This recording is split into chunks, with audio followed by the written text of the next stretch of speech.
The meat-eating bull, Carnotaurus.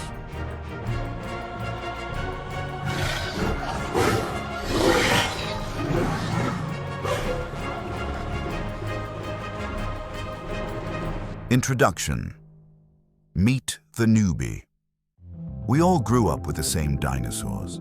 The massive T-Rex, the fearsome Triceratops, the clever Velociraptor. They're practically etched into the tablets of paleontology and have taken permanent residence in our minds. But over the last 30 to 40 years, scientists have found so many new, incredible species that the old idols are slowly stepping aside. New stars are taking the stage. The Tyrannosaurus with its nightmare scythe-like claws, the Spinosaurus, who was actually an aquatic predator, and the colossal Argentinosaurus, one of the largest in the world. And today, I want to introduce you to the newest member of this prehistoric pantheon. You might have already seen it in blockbuster films or that awesome Apple TV series, Prehistoric Planet. Meet the Carnotaurus, which literally translates to meat-eating bull. Sounds impressive, right? It looks like your classic bipedal predator, but with a couple of, shall we say, unique features. Two massive horns above its eyes and front limbs so ridiculously tiny that even a T-Rex's would look impressive in comparison. But its story is so much deeper than just an on-screen appearance. Get ready, because we're heading back 71 million years to ancient South America. Part 1. The most famous of the unknowns. So meet Carnotaurus austroi, the sole species in its genus, a large but surprisingly graceful carnivorous theropod that lived in what is now Argentina approximately 71 million years ago. This was the late Cretaceous period, the era that ended with a massive cosmic rock falling from the sky. Among all the predators that roamed the southern hemisphere, the Carnotaurus is the most thoroughly studied, even though paleontologists have found only a single, lone skeleton. It belongs to the family of Abelisaurids, which were one of the dominant groups of predatory dinosaurs on the supercontinent of Gondwana. Imagine this: South America, Africa, Australia, India, and Madagascar were all part of one single, gigantic landmass. Like all theropods, our meat-eating bull walked on two legs and ate exclusively meat.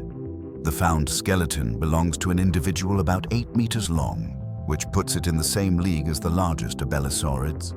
But unlike many other large predators of its time, the Carnotaurus had a series of unique features that point to its specific specialization.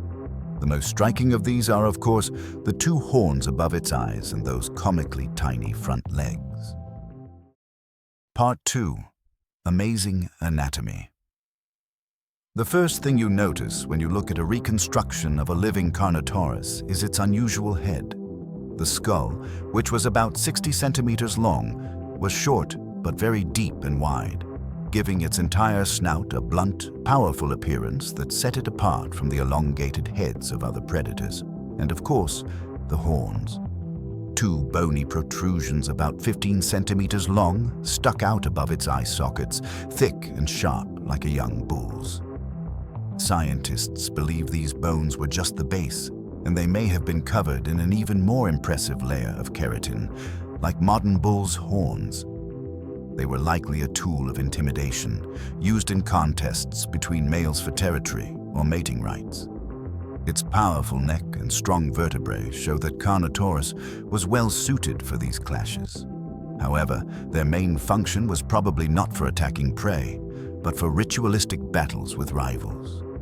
The teeth of the Carnotaurus, contrary to earlier ideas, were relatively wide and closely spaced. This discovery, made in 2020, corrected previous misconceptions about them having thin teeth. The upper jaw, with 16 teeth on each side, was powerful and deep, while the lower was more slender but no less effective. Thanks to flexible joints in its skull, it could open its mouth incredibly wide and deliver fast, slashing bites. And of course, we have to mention the front limbs.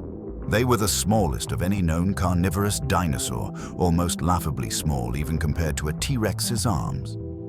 These short structures resembled fleshy stumps. Though it had 4 fingers on each hand, only the 2 central ones were well developed. It's believed that these limbs were vestigial, meaning they had lost their primary function through evolution. They were so atrophied that they might not have even had claws. Another theory suggests they were for display. Brightly colored, they might have been used by males in mating dances to attract a female. Part 3. A true sprinter. Carnotaurus was a formidable predator, and its physical stats prove it. Its bite force was over 7,000 newtons, which allowed it to inflict serious wounds on large animals. For comparison, a lion's bite force is around 4,500 newtons. There are theories that Carnotaurus used its jaw like a club, delivering powerful blows to its victim. Other theories suggest it hunted smaller prey that it could quickly grab and swallow. However, most scientists lean toward the idea that it was an aggressive hunter of large game. But its main advantage was its incredible speed. Analysis of its leg bones and muscle attachment sites showed that Carnotaurus, being relatively lightweight, around 900 kilograms, could reach a speed unusual for a large predator. Its thigh muscles weighed about 130 kilograms, which, combined with its light body and a massive tail that acted as a counterbalance, made it one of the fastest carnivorous dinosaurs. It wasn't as agile as smaller dromaeosaurids, but it could pursue prey at high speeds, making it an incredibly effective pursuit predator. Part 4. The find that changed everything. We owe almost everything we know about Carnotaurus to a single find. In 1984, a team led by the Argentinian paleontologist José Bonaparte discovered its skeleton on a farm in the Chubut province. But this wasn't just a dig and find. The skeleton had been buried for 70 million years, and they had to literally pry it out of an extremely hard hematite concretion. It was only thanks to the painstaking work of Bonaparte and his team that the bones were extracted and presented to the world. In 1985, the dinosaur was given its name. Carnotaurus translates from Latin as meat-eating bull, which perfectly reflects its appearance, and the species name Ostroyi was given in honor of the farm owner, Angel Ostre. The skeleton of Carnotaurus, now housed in the Argentinian Museum of Natural History in Buenos Aires, is one of the most complete and well-studied of all Abelisaurids. Part 5. The Abelisaurid Club. So, what exactly is an Abelisaurid? It's a family of large predatory theropods that lived on the supercontinent of Gondwana throughout the Cretaceous period. These dinosaurs were stocky and had unusual, highly ornamented skulls. Their skin often had a rough, wrinkled texture with osteoderms, bony plates that served for protection. Abelisaurids were large, but generally didn't reach the gigantic sizes of a T-Rex. A distinctive feature of their anatomy was their hind limbs. Their ankle and shin bones were fused, and the tibia was shorter than the fibula, which gave them their characteristic squat posture. And their front limbs were always small, but none were as reduced as those of the Carnotaurus. Other notable members of this family include the Majungasaurus from Madagascar, known for possibly practicing cannibalism, as well as the Rajasaurus and Indosaurus from India. Part 6. Neighborhood dinosaurs. Picture the world where Carnotaurus lived. It was the La Colonia Formation, a lush coastal forest full of ferns, horsetails, and giant coniferous trees. Along the waterways and coastlines lived various species of extinct turtles, such as the Yaminocheles with its long, flexible neck, or the Patagonimes, which looked similar to modern freshwater turtles. In the shallow waters, you could see the silhouettes of plesiosaurs. The Salcusuchus, for example, was a smaller species with a short neck, while the 3-meter-long Coanectes was a classic, long-necked predator. This tells us that the coastal waters were teeming with life. Interestingly, out of all the dinosaurs found in this area, Carnotaurus is the only one that has been officially described and named.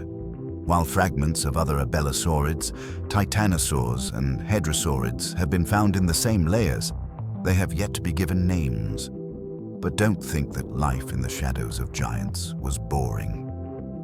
The La Colonia Formation is a true treasure trove for studying ancient mammals. Over 300 specimens have been found here, belonging to 3 species of multituberculites. These tiny, shrew-like creatures lived in the shadows of the dinosaurs, preparing for their own era, which began after the meteorite impact. Part 7. The Screen Star. I'm really glad that Carnotaurus is appearing more and more in popular culture. Its debut in Jurassic World was, surprisingly, very accurate. The filmmakers kept the horns, the tiny legs, and the long tail.